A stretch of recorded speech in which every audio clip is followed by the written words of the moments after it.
Hello dear student, this is the Pahuja law academy. My name is Gyanendra Pandey. आज आप लोगों के समक्ष धन्यवाद। Hello, welcome dear student, this is the Pahuja law academy. My name is Gyanendra Pandey. आज आप लोगों के समक्ष प्रक्राम लिखत अधिनियम एनआईए एक्ट की 10 क्वेश्चन जो इंपॉर्टेंट मेंस के लिए हैं उनको लेकर प्रेजेंट हुआ हूं। ये क्वेश्चन बिहार के एग्जाम में या आप अगर एमपी या झारखंड में एग्जाम दे रहे हो मेंस का, तो उसमें ये क्वेश्चन इंपॉर्टेंट रोल अदा करेंगे और इन्हीं क्वेश्चनों में से अधिकांशतः क्वेश्चन आपको पूछे जाएंगे क्योंकि यह मोस्ट इंपॉर्टेंट क्वेश्चन है एनआईए एक्ट से। तो देखें कि पहला क्वेश्चन है कि प्रक्राम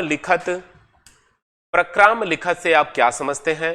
प्रक्राम लिखत की विशेषताओं का वर्णन कीजिए। तो आपको प्रक्राम लिखत को बताना पड़ेगा कि प्रक्राम लिखत है क्या। इसमें आपको बताना पड़ेगा कि प्रक्राम लिखत दो शब्दों से, प्रक्राम प्लस लिखत यानी निगोशिएबल प्लस इंस्ट्रूमेंट, दो शब्दों से मिलकर बना है।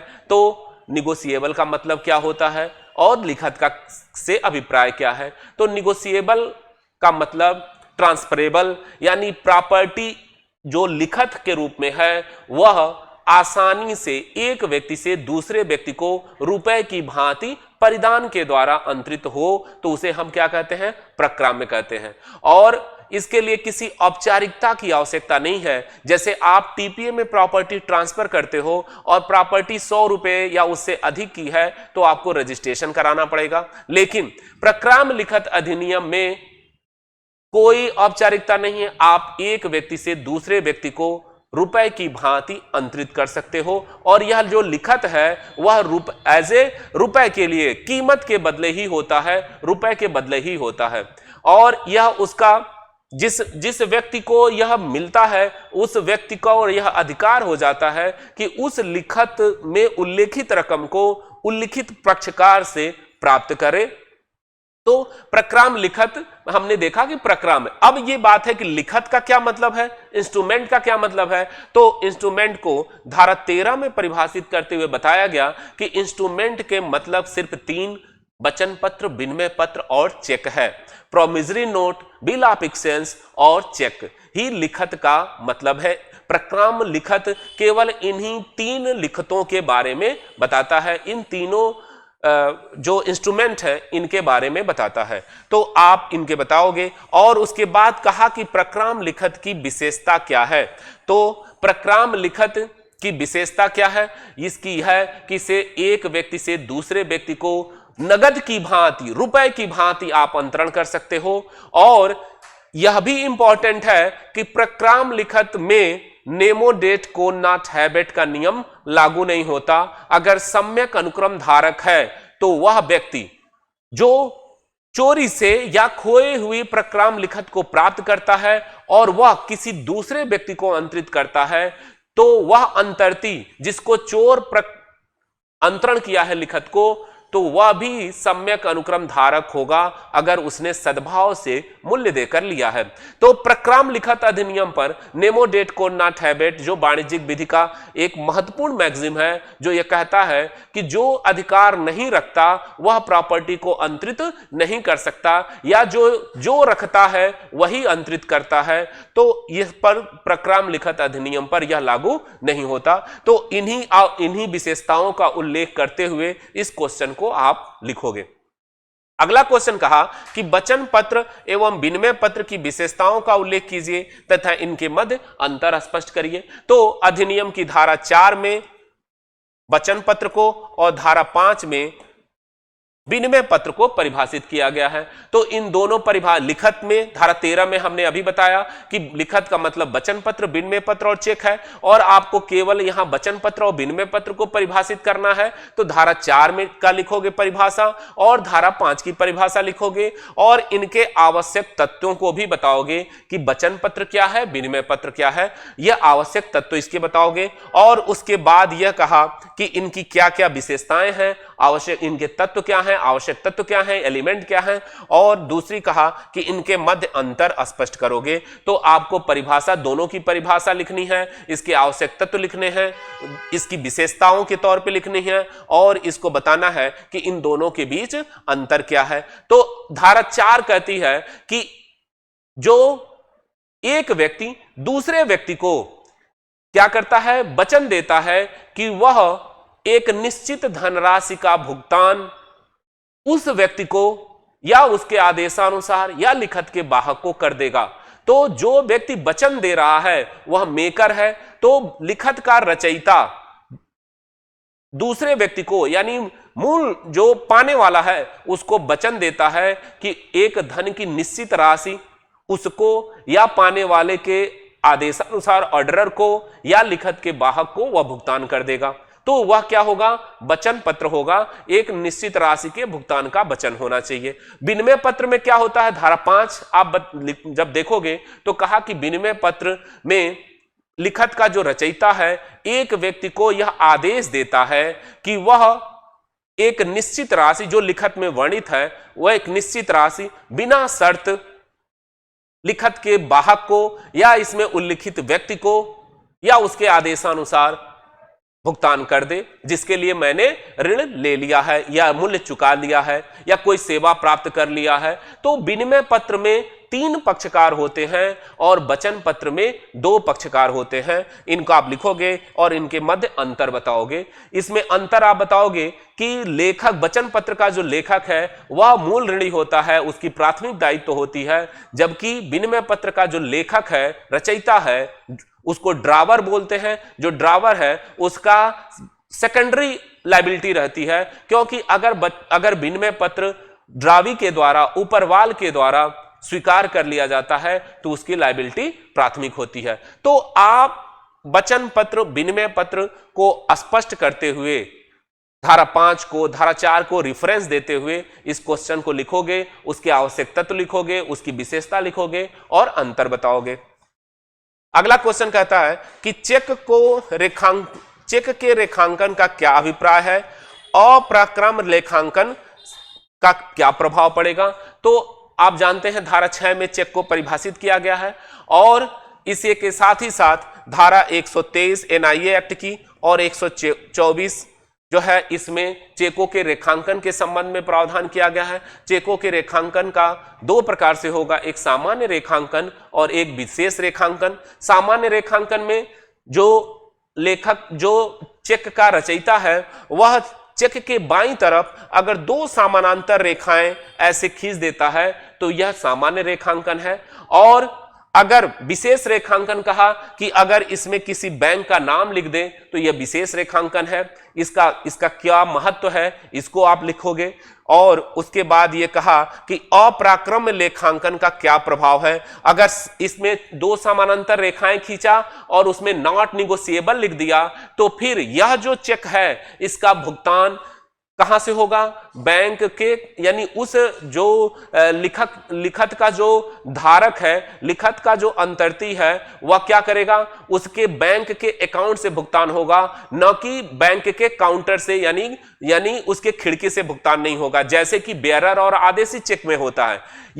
यह भुगतान सही व्यक्ति को मिले इसके लिए प्रावधान किया गया धारा 123 और 124 में कि चेकों का रेखांकन होगा। और यह रेखांकन 2 प्रकार से होगा, सामान्य रेखांकन और विशेष रेखांकन। दोनों रेखांकन का अपना महत्व है, अपनी एक उसकी पद्धति है, प्रणाली है। क्या होगा इसको आप देखते हुए और इस क्वेश्चन का आंसर दोगे। और उसमें कहा कि चेक और विनिमय पत्र में अंतर स्पष्ट करिए। तो धारा 6 कहता है कि चेक वह विनिमय पत्र है जो एक बैंकर को लिखा गया जाता है और मांग पर संदत होने के सिवाय अन्य प्रकार से वह देह नहीं होगा, केवल मांग पर ही संदत होगा और एक बैंकर को लिखा जाता है। तो चेक भी क्या हुआ, एक विनिमय पत्र है, बिल ऑफ एक्सचेंज है, लेकिन विनिमय पत्र के आवश्यक शर्तों के साथ ही साथ धारा 6 के भी शर्तों को पूरा करेगा तो वह चेक होगा। और चेक का जो ड्रावी है वह हमेशा बैंकर होता है और विनिमय पत्र का जो ड्रावी है वह कोई भी व्यक्ति हो सकता है, एक आम आदमी भी ड्रावी बन सकता है। तो इसका जो है आप अंतर लिखोगे कि विनिमय पत्र और चेक में बहुत से अंतर हैं। विनिमय पत्र का जो है स्वीकृत होता है, चेक में स्वीकृत की बात नहीं होती है। चेक मांग पर देय होगा और यह जो है स्वीकृत के बाद भुगतान होती है इसका। चेक में, विनिमय पत्र में जो ऊपरवाल है, ड्रावी है, वह चेक को एक्सेप्ट करने से इनकार भी कर सकता है, जबकि चेक में ऐसा नहीं होता है, वह इनकार नहीं कर सकता। तो अगला ये क्वेश्चन है, इनका उल्लेख करोगे। अगला क्वेश्चन है बहुत इंपॉर्टेंट क्वेश्चन कि अपर्याप्त राशि के कारण वापस चेक के संदर्भ में न्यायिक दंड के प्रावधानों की चर्चा करिए। तो इसमें धारा 138 लिखोगे। 138 में क्या प्रावधान किया गया है कि चेक कब अनादृत हो जाएगा, चेक कब बाउंस हो जाएगा। तो धारा 138 में दो प्रकार बताए गए हैं, दो परिस्थितियां बताई गई हैं जहां चेक क्या होता है, बाउंस हो जाता है, यानी भुगतान नहीं हो पाता। पहला यह कहा कि चेक में जो रकम लिखी गई है वह खाते में, जो जिसने चेक का रचयिता लेखक है उसके खाते में, बैंक खाते में कम रकम है, कम पैसा है और चेक की जो राशि है अधिक है, तो वह उस दशा में बैंक उस चेक का भुगतान नहीं करेगा।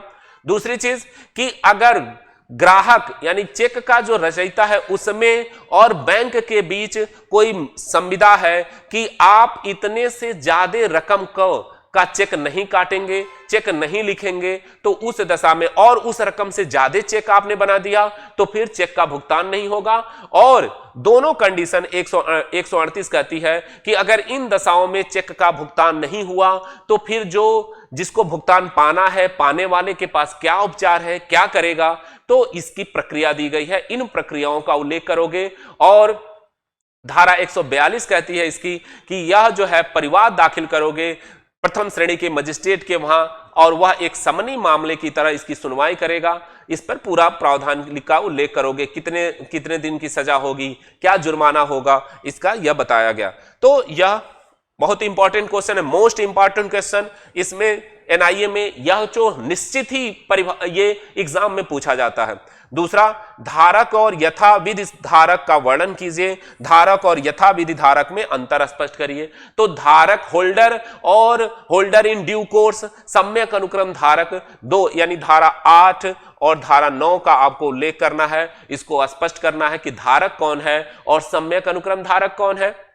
तो धारा 8 में बताया कि जो वही व्यक्ति धारक हो सकता है जो लिखत को विधिक स्वत से कब्जा प्राप्त करता है।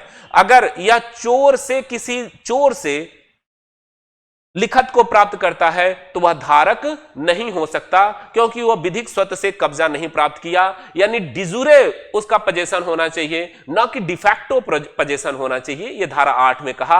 और धारा 9 कहती है सम्यक अनुक्रम धारक कौन होगा।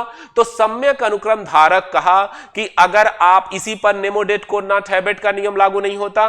सम्यक अनुक्रम धारक वह व्यक्ति है कि जो एक चोर या प्राप्त खोई हुई लिखत को प्राप्त करने वाले व्यक्ति से सद्भाव पूर्वक प्रतिफल देकर यह विश्वास करते हुए लेता है कि यही उसका स्वामी है, तो भले ही वह चोर है तो उससे जो सम्यक अनुक्रम धारक है वह अच्छा स्वत प्राप्त करेगा। अंतरक के त्रुटि का कोई मतलब नहीं होगा सम्यक अनुक्रम धारक में, जबकि धारक में होता है। तो इसको स्पष्ट करते हुए धारा 8, धारा 9 और इनके बीच अंतर स्पष्ट करोगे कि क्या इसका मतलब होता है। अगला ये कहा कि पृष्ठांकन क्या है और विभिन्न प्रकार के पृष्ठांकनों का अर्थ बताइए। तो पृष्ठांकन के संबंध में प्रावधान धारा 14 में दिया गया है, 15 में प्रावधान है। निरंक पृष्ठांकन के बारे में प्रावधान किया गया है कि पृष्ठांकन कितने प्रकार का होगा। तो आप इनको, पृष्ठांकन का मतलब होता है अंतरणीय करना, उसको इंडोर्स करके एक व्यक्ति दूसरे व्यक्ति के पास उस लिखत को पहुंचाता है और जिसको दिया गया इंडोर्समेंट के माध्यम से, तो वह क्या होगा, लिखत का धारक बन जाता है और वह उस लिखत का भुगतान प्राप्त करने का हकदार होगा। और यह दो प्रकार से होगा, पूर्ण पृष्ठांकन और निरंक पृष्ठांकन। इस धाराओं का उल्लेख करते हुए इस क्वेश्चन का उल्लेख कर इसका उत्तर दोगे। अगला कहता है कि प्रक्राम लिखत द्वारा अंतरण और एवं समुन्देशन में अंतरण स्पष्ट करिए। तो इसमें कहा कि जो अंतरण और समुन्देशन में क्या अंतर है। टीपीए में भी प्रॉपर्टी अंतरित होती है और प्रक्राम लिखत में भी प्रॉपर्टी अंतरित होती है। तो इन दोनों के बीच जो संपत्ति का अंतरण है उनमें क्या क्या डिफरेंस है इसका उल्लेख करोगे। तो समुन्देशन में क्या होता है, कुछ औपचारिकताएं पूरी करनी पड़ती हैं, उसके लिए लिखत बनाना पड़ता है, एक रिटन डॉक्यूमेंट बनाना पड़ेगा, उसका रजिस्ट्रेशन कराना पड़ेगा। लेकिन जो प्रक्राम लिखत है इसके अंतरण के लिए कोई रजिस्ट्रेशन नहीं, कोई लिखत नहीं, संविदा होनी चाहिए। तो यह जो है कहा कि उसके लिए कोई औपचारिकता नहीं होगी। इन दोनों के बीच अंतर आप बताओगे। अगला यह कहा कि प्रक्राम लिखत पर दायित्वों और उनके उन्मोचन से संबंधित विभिन्न ढंगों का परीक्षण करिए। बहुत इंपॉर्टेंट क्वेश्चन है और इसके संबंध में जो प्रावधान है वह एनआईए एक्ट की धारा 82 से 90 तक में दिया गया है कि कब लिखत का जो रचयिता है, चाहे वो वचन पत्र हो, विनिमय पत्र हो और चेक हो, वह कब अपने दायित्व से उन्मोचित हो जाएगा, किन दशाओं में, ये सारे कंडीशन लिखे गए हैं कि किन दशाओं में वह दायित्व से उन्मोचन हो जाएगा। अगर लिखत का भुगतान हो गया तो दायित्व से उन्मोचित हो जाएगा, या लिखत अगर जो बनाया गया है चेक अगर त्रुटिपूर्ण है, चेक की राशि अधिक है, तो वह दायित्व से उन्मोचित हो जाएगा। इसका पूरा कंडीशन धारा 82 में लिखा गया है। आप इसका उल्लेख करते हुए इस क्वेश्चन का जवाब दोगे। बहुत इंपॉर्टेंट क्वेश्चन है। इसमें फिर आया कि निम्न पर संक्षिप्त टिप्पणी लिखो। इसमें कहा कि टिप्पण और प्रसाक्ष, इसको आप मेंस में लॉन्ग क्वेश्चन के तौर पे भी पढ़ सकते हैं, नोट्स बना सकते हैं। और इसमें टिप्पण के संबंध में धारा 99 और प्रसाक्ष के संबंध में धारा 100 में प्रावधान किया गया है। टिप्पण क्या है, तो कहा कि टिप्पण अगर आपका लिखत किसी कारणवश भुगतान नहीं हो पाया या अनादृत हो जाता है, अगर प्रतिग्रहण के बाद उसका भुगतान नहीं होता है, तो टिप्पण क्या है, लिखत के भुगतान न होने का कारण। इसको कहां लिखा जाएगा, इसको धारा 99 कहती है कि जिसको भुगतान नहीं मिला है वह क्या करेगा, पब्लिक नोटरी के पास जाएगा और एक नोटरी बनवाएगा और उस पर लिखेगा कि किस कारण से लिखत का भुगतान नहीं हुआ है। तो वह समय लिखेगा कि किस कारण से भुगतान नहीं हुआ है, वह समय लिखेगा कि किस समय भुगतान नहीं हो पाया, और यह लिखना क्या होगा, टिप्पण होगा। और वह जो नोटरी है, पब्लिक नोटरी है, वह क्या करेगा, आपको एक प्रमाण पत्र देगा, मुहर लगा के एक प्रमाण पत्र देगा, तो वह प्रसाक्ष हो जाएगा। और यह टिप्पण और प्रसाक्ष बेहतर क्या होते हैं, प्रतिभूत होते हैं, बेहतर साक्ष्य होते हैं इस लिखत के भुगतान न होने का। अब आप न्यायालय में जा सकते। सामान्यतः ध्यान रखना कि केवल विदेशी लिखतों का ही टिप्पण और प्रसाक्ष्य अनिवार्य है, देशी लिखतों का टिप्पण और प्रसाक्ष्य अनिवार्य नहीं होता है। देशी लिखत धारा 11 में बताया गया है, आप उसको देखोगे तो टिप्पण और प्रसाक्ष्य के समझ में आएगा धारा 99 और 100 में। दूसरा यह कहा कि उपस्थापन क्या है, उपस्थापन किसमें होगा, उपस्थापन हमेशा विनिमय पत्र में होता है। और उपस्थापन के संबंध में जो प्रावधान है वह धारा 61 से 77 तक में दिया गया है। उपस्थापन कब होगा, उपस्थापन कब अनिवार्य है, कब उपस्थापन ऐच्छिक है, तो इसका उल्लेख करोगे। और उपस्थापन मतलब पेश करना, भुगतान के लिए पेश करना, तो यह जो है इस पर आप लिखोगे और इन धाराओं का उल्लेख करोगे। और एक कहा आदरणार्थ प्रतिग्रहिता कौन होता है, तो आदरणार्थ प्रतिग्रहिता को धारा 7 में परिभाषा दी गई है पक्षकारों के संबंध में। और इसके संबंध में जो अन्य धारा है, धारा 108 से लेकर 117 तक में आदरणार्थ प्रतिग्रहिता के संबंध में प्रावधान किया गया है। धारा 7 कहता है कि आदरणार्थ प्रतिग्रहिता कौन होगा, तो जब वचन विनिमय पत्र का रचयिता, समझ लो कि विनिमय पत्र का रचयिता किसी बी को आदेश देता है कि उस लिखत का भुगतान करना, किसको, सी को। अगर यह भुगतान नहीं कर पाया, बी भुगतान करने से इनकार कर देता है, या यह कहा कि यह टिप्पण जब भुगतान करने से इनकार करेगा तो क्या होगा, टिप्पण और प्रसाक्ष्य कराएगा वह पाने वाला। और जब टिप्पण और प्रसाक्ष्य उसका हो गया तो एक चौथा व्यक्ति जिसको लेखक ने रेफर नहीं किया है, ड्रावर ने रेफर नहीं किया है, लेकिन फिर भी वह चौथा व्यक्ति ए के ऑनर में, ए के सम्मान स्वरूप आता है और यह कहता है कि हम इसका भुगतान कर देंगे, तो यह जो डी है वो जो चौथा व्यक्ति है वह क्या होगा? आदरणार्थ प्रतिग्रहिता होगा। इसके सम्मान के लिए वह प्रतिग्रहण को इसको स्वीकार कर रहा है और इसके संबंध में धारा 7 में प्रावधान आप देखोगे और धारा 108 से लेकर 117 में दिया गया है। तो एनआईए एक्ट के कुछ महत्वपूर्ण ये क्वेश्चन थे, 10 महत्वपूर्ण क्वेश्चन जिसको हम आज लेकर आपके समक्ष उपस्थित हुए थे। और भी क्वेश्चन इसमें हैं जो आप मेंस के लिए तैयार कर सकते हो और सफलता प्राप्त कर सकते हो एनआईए के पेपर में। यह बहुत इंपॉर्टेंट है और भी क्वेश्चन को भटकने की जरूरत नहीं है, केवल इन्हीं क्वेश्चन को 10 क्वेश्चन को, और हम अगले वीडियो में कुछ और क्वेश्चन को लेकर आएंगे जो विभिन्न स्टेटों में पूछे गए हैं या पूछे जा सकते हैं। यह इंफॉर्मेशन आपको कैसा लगा कमेंट करके बताएं। धन्यवाद।